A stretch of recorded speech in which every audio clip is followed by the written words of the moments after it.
This is one of my favorite fall wet flies, and today I'm going to show you how to tie it. We'll start off with some 140 UTC. Here I'm using fluorescent orange.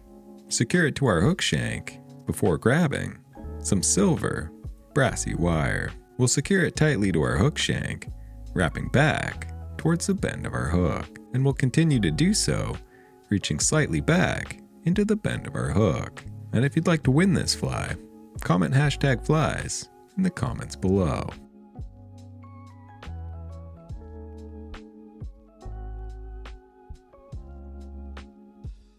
Once we reach the bend of the hook, we'll reverse our thread's direction back up towards our hook point.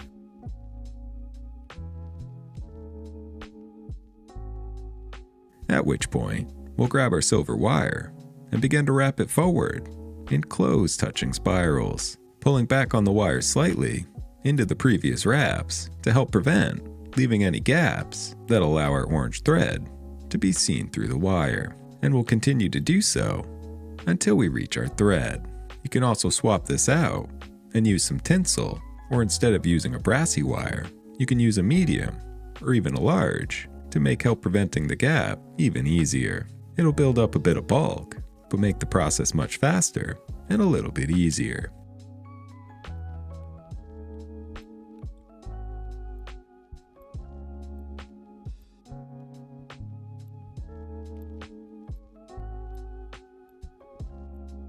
Once we reach the thread, we'll pull it to the side and secure it tightly in place using our thread, taking thread wraps both in front as well as behind the wire before helicoptering your excess free. At which point, we'll begin wrapping our thread forward back up towards the hook eye, helping to build up some bulk and an even base for our following steps.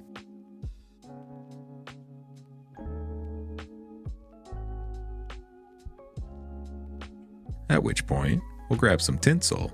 Here I'm using a hollow tinsel in the color silver. Snip a small strand free and secure it tightly to the side of your fly, continuing to secure it backwards, once again laying an even base for our following steps, and we'll continue to do so until we reach our wire.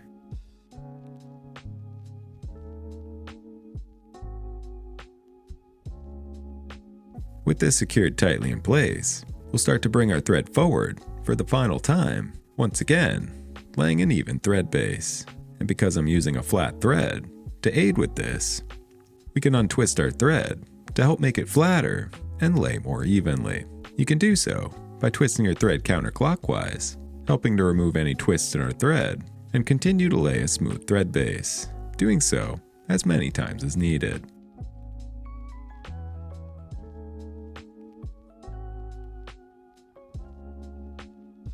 Once we reach the hook eye, we'll grab our tinsel and begin wrapping it forward, this time in open spirals, trying to make the spirals as evenly placed as possible, continuing to do so until we reach our thread.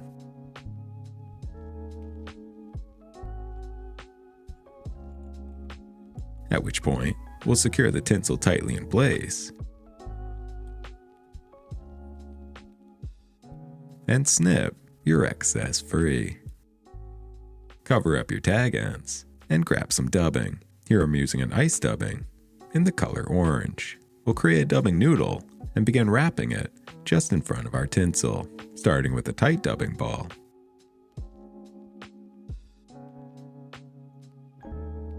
Before grabbing some more ice dubbing, create another dubbing noodle, but this time just slightly looser. Continue creating your dubbing ball and finishing with your thread just in front. And of course, brush it out to give it that nice, buggy look. Pull free any long or excessive fibers with finish to hold it tightly together.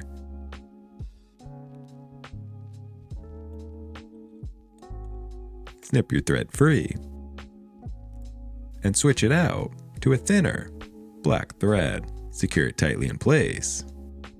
Snap your excess free, wrapping back towards our dubbing. Next, we'll grab a mallard flank and find a section of fibers that reach out just slightly past our hook.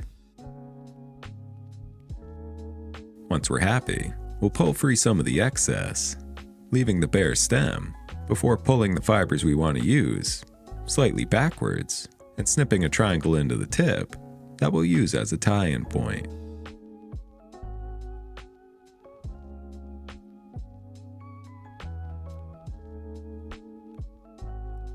Carefully position it just in front of our dubbing and secure it tightly in place with your thread, ensuring that it can't be pulled free.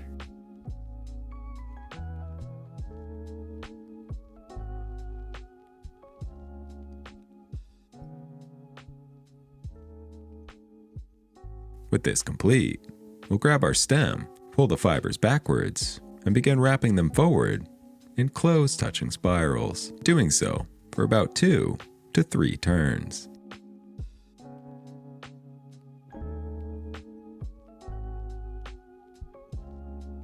With this complete, we'll secure the remaining stem tightly in place, wrapping back on the mallard slightly to help brush it back. And snip your excess free. At which point, we'll cover up the tag ends and start to build up a prominent head just in front of our hook eye.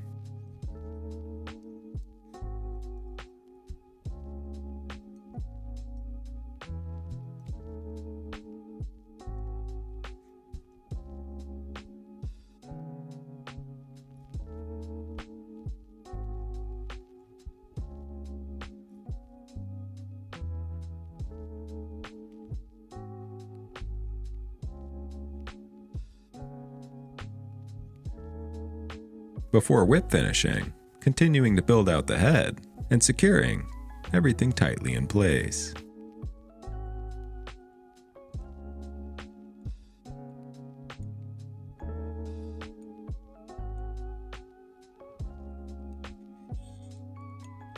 Snip your excess free.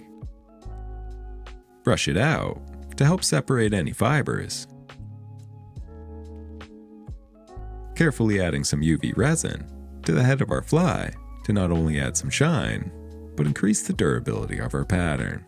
Fix in place with a UV light, and this is one of my favorite variations of the Partridge and Orange that I specifically like to use with my trout spey, swung through the current in the fall, for larger brook trout, as well as landlocked salmon. However, it's an extremely well-known and successful pattern that I'm sure you can find another species to catch with. And if you don't tie, and want some of these for your fly box, you can submit a custom order found in the link below. So thank you for watching, subscribe for more, and I will see you in the next one.